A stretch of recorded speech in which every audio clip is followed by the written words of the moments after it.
我们今天到意大利去，一个意大利啊，有个叫比萨斜塔大家应该都知道。这个斜塔旁边呢有一个叫圣墓园，不知道诸位知道不知道？很惭愧，我不知道。2013年夏天，我走进这个墓园去了，忽然看到意外的一幅大画，当场就是魂飞魄散。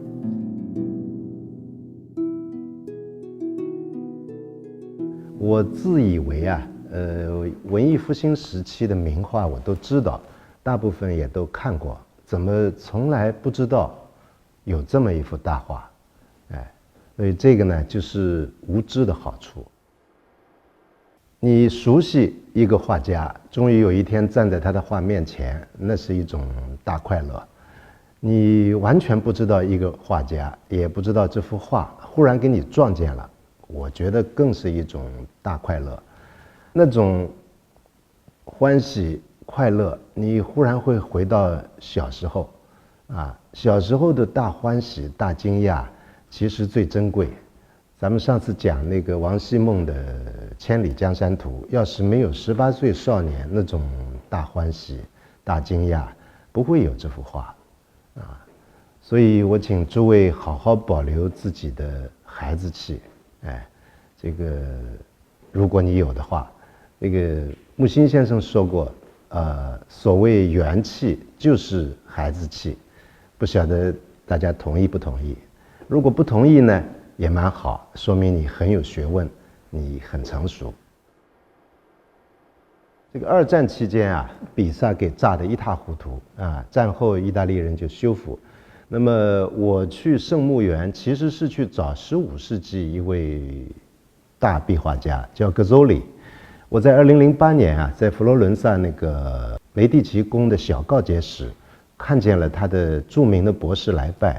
这幅画曾经被很多画册作为整个文艺复兴壁画一个符号咱们经常会看到这幅画。我看了以后呢，就非常喜欢，回来就翻他画册。我知道他在托斯卡纳地区很多小城圣吉米安诺、阿佐里这些都有他的壁画。那么我找到以后，就进了圣墓园，果然一幅一幅都在墙上挂着，每一幅8、9米见方非常壮观。虽然呢这个包浆太厚，颜色剥落，看上去很苍茫，但还是很震撼。我就一幅一幅这么看过去，它整个大回廊里有一个巨大的偏房，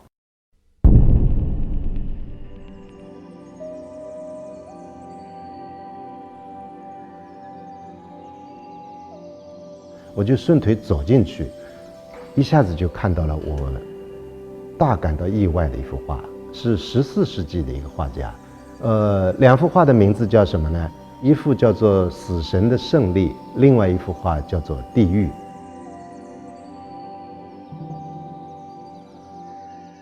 我就赶紧去看说明牌，一看这个作者名叫布法马可，我的发音肯定不准确，我们这儿翻译成布法马科。那么他要比那位格佐里要大100岁左右，活跃于13几年是在乔多的晚期。那么他所活跃的时间对照中国的时间，就是咱们所谓明早期，明代的早期。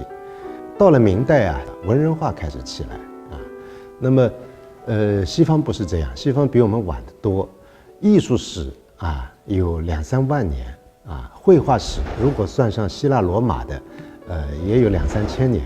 可是西方人所谓绘画史通常会回溯到从文艺复兴开始，文艺复兴呢差不多就从13世纪开始讲，所以他们那儿讲到13、14这2个世纪的绘画真是好比我们讲到魏晋唐宋，算是很古很古了已经。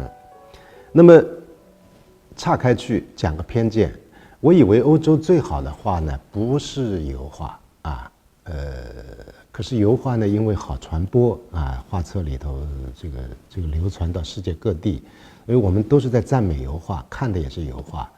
其实最好看的欧洲的画是湿壁画啊，那就像中国的绘画，最好看的真是魏晋唐宋那些工笔重彩画。可是工笔重彩传世的太少了，数得出几件。湿壁画在意大利那就几乎数不过来，太多太多，而且保存得非常完整啊，都在各地的教堂里。你要是能够去看，你差不多半生都看不完啊。各个小城市都有，只是干透了，哎呀，岁月的包浆，我觉得比当时还要好看啊。这200年，13、14世纪，意大利，真是上帝照顾。出了一连串大画家，乔多呢是老祖宗，安吉利科啊、马萨奇奥、San Francisco、Lippi 啊，这个还有我说的那位Gazzoli，还有一位我非常喜欢是拉斐尔的老师叫齐兰达约啊，都了不起啊，各有各的好。所以到了15世纪中叶。啊，就是文艺复兴的盛期，出了咱们老是说的文艺复兴3杰：达芬奇、米开朗基罗、拉斐尔这几个，跟这些人一比，那等于是当年的80后。布法马科这幅画原来在哪个教堂啊？不可考啊！我不会意大利文，英文也很差。这幅画是被炸毁以后，啊，由残片凑拢了修复，现在挂在墙上。那么说到轰炸很有意思，就是美术是很重要的一个典故，就是2战把达芬奇著名的最后的晚餐那个教堂给炸毁了。可是这不长眼的炸弹呢，好像认识达芬奇，就特意绕开了那面墙。我在那个黑白照片看到过啊，周围一片瓦砾废墟，只有那座墙站在那儿，壁画没有毁损。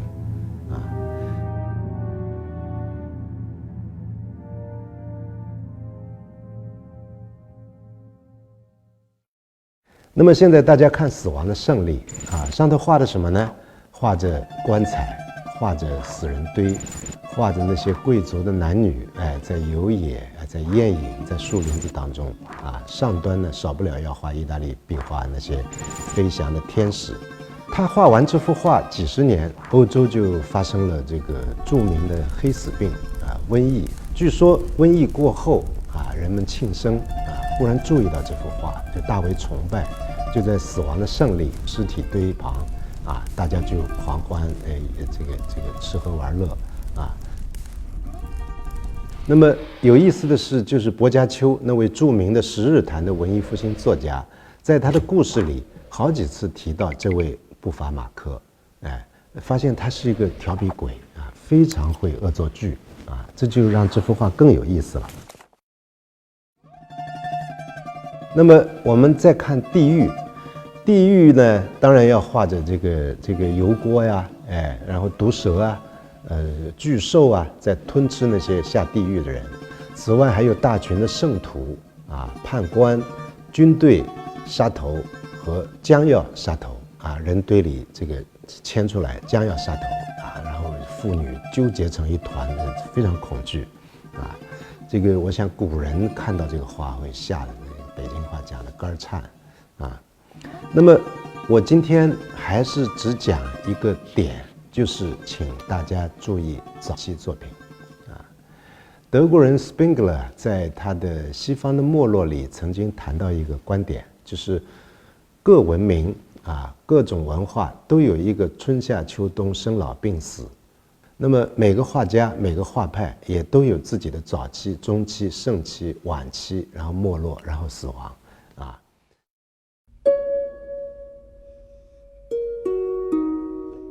早期的作品为什么我现在越来越注意？因为它要面对2个历史任务，也可以说历史的机会。什么机会呢？就一个是新的主题。艺术的素材从古到今就天下就那点事情啊，但是主题不一样，尤其形式不一样。你找到一个新的说法，你立刻就要找新的形式。所以所有早期的作品再幼稚啊，它有原创力，这一个。第二个就工具啊，你比方湿壁画，湿壁画整个历史我不清楚，但是到了乔多那儿，湿壁画开始一个新的阶段啊，开始表达这些新的主题啊，因为新主题、新工具，它是一个互为因果的关系。这个关系以后我们还可以谈。到了这位布法马科那儿，湿壁画已经可以非常壮观啊，非常细腻，表达人间的各种就视觉上的效果。各个时期的艺术啊，成熟壮大啊，它根子全部在早期都已经在了。这跟幼儿啊、少年身体的成长其实是一个道理啊。早期作品都很这个简单，但是生猛；都很幼稚，但是天真；然后都难免粗糙，但是精力饱满啊。用中国的古话就是元气淋漓。怎么形容布法马科的画呢？我想了半天，我们可以回到中国来啊，我们可以看看敦煌壁画，尤其是北魏的壁画啊。敦煌壁画起于魏晋时代，穿越唐宋、辽金，尾端差不多进入明清，前后1000多年的时间，不得了的一件事情呀。那么要论黄金时代啊，大家都会公认的唐宋的敦煌壁画最好看啊，最好看，成就最高。可是如果要论这个元气淋漓啊，要论那种动人，要论那种想象力啊，要论那种生猛，我们都会喜欢北魏的壁画啊。1979年，我跟美院的师生一块到敦煌去临画，大家抢着就进那几个洞，北魏的洞子，就是临北魏的那个无名作者啊，画的那个舍身饲虎图。我临摹的时候一度迷得一塌糊涂啊，有点想放弃油画了，我记得很清楚啊。那么大家有机会再去看看啊，河南省的这个龙门石窟和山西省的云冈石窟，你可以比较一下。龙门是武则天时代，唐代啊，也是这很伟大。那么云冈要早一点啊，是在魏晋时代啊，主要是在北魏时期啊。你看了以后，你会承认，就是要论这个作品的单纯，它的雄大，它的气魄，那绝对是云冈石窟啊。文革当中啊，我记得有一位法国总统，可能是戴高乐，我记得不很清楚了，到中国来访问。那周恩来就问他，你想哪里去看看？他说我就想去云冈看一看啊，这个就去了。那么法国人呢，爱中国，也懂中国。到了文革末期，我记得还有一位法国总统，可能是德斯坦，他是谁啊？到西安去看那个秦始皇兵马俑啊，结果一进去他就退出来了啊，他吓着了啊，他说等会儿再看。那这我就想起我在纽约，读到过一个抽象画家的自述啊，当然那个是2战以后了，60、70年代。他说他，有一回进这个展厅去看毕加索的那个《格尔尼卡》，就一进去就吓得就退出来，跑到街上转悠了好久，这才有胆子慢慢回去看啊。那绘画有时候是有这种力量的，但是我看到了《格尔尼卡》，哎，后来在那个马德里。这个索菲亚博物馆啊，郑重其事，前头围一个栏杆，还不能走近。我看了几分钟就走了，我不但一点不怕，我还有点失望。我不觉得这是他最好的作品啊。我的这个感觉可能因为我看过粗犷有力的这个北魏的壁画啊，我相信这个毕加索哪天看到北魏的壁画，尤其看到云冈的石刻，他会扭眼睛瞪出来，他会吓坏，哎。他会吓坏，他那个格尔尼卡的小意思，哎，你看论造型、论解剖知识，布法马科不能和米开朗基罗比啊。米开朗基罗的大壁画那太有名了啊，就是西斯廷教堂的那个创世纪啊。北魏人也一样，北魏人你去看他的画，一条腿一个胳膊都画不准啊，远远不及唐宋人。他们还不太懂画，甚至他们不知道自己在干什么呀。可是艺术顶顶要紧的不是知识，不是熟练啊，不是咱们现在说的所谓文化教养，而是直觉，而是本能啊，而是那种最新鲜的感受力啊。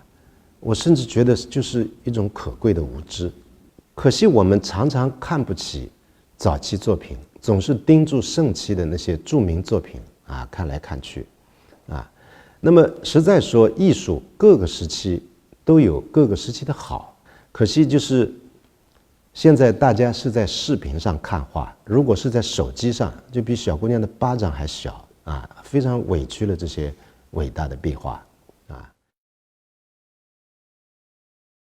我同意贡布里希的话，他说美感是需要导引和学习的啊。我不是在这儿上美术课啊。那文艺复兴画家、敦煌画家，他们没有上过课啊。这个意大利还有一座小城叫奥维耶多啊，山顶上有一个教堂，里头有前辈的画。传说年轻时代的米开朗基罗坐着马车，特地爬上山进去看。他不是去上课，他是去取经。问题取经也看谁在取，他是米开朗基罗啊。好，最后说个现象，不乏马科这2幅大画画到尸体啊，画到棺材，画到屠杀。这是西方一再一再出现的主题，在各种艺术里面啊，一直到今天的电影啊，大家会很熟悉啊。他们不避讳这些恐怖的景象啊。那么罗兰巴特说过一句我很难忘的话，他说：“尸体作为尸体是活生生的。”中国人呢也画鬼神啊，也画妖怪啊，还有专门画鬼神的画家叫罗聘啊。但是我看了他的画一点不害怕，我害怕的到敦煌那些无名画工，北魏时期画那些鬼啊追着活人啊，我一边灵一边害怕，吓得肝颤。那么为什么中国人不画棺材，不画尸体？至少我没见过啊。美术史家可以指点我，也许有哪幅画画了，我会认为是很重要的一件事情啊。为什么呢？这里面透露一个不同文化的一个差异。对死亡的看法，对生命的看法啊，然后对艺术的看法啊。我这里有一本欧洲人拍摄的啊早期的摄影啊，里头全是尸体，有名人啊，雨果、罗丹、普鲁斯特这些人，也有有钱人家的小孩，死婴都有啊。如果大家不忌讳，我可以选一刻放给大家看看；如果大家觉得忌讳，我就罢休。因为我们中国的绘画文化、绘画传统是千里江山图，不是死亡的胜利。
看理想，另一种观看。陈丹青局部每周二看见视觉世界的无数细节。梁文道1001夜，每周1、3、5日落后说不完的文明经典。马世芳听说每周4在流行音乐里听到台湾。登录优酷土豆订阅看理想志频道，看见另一种可能。不是警察。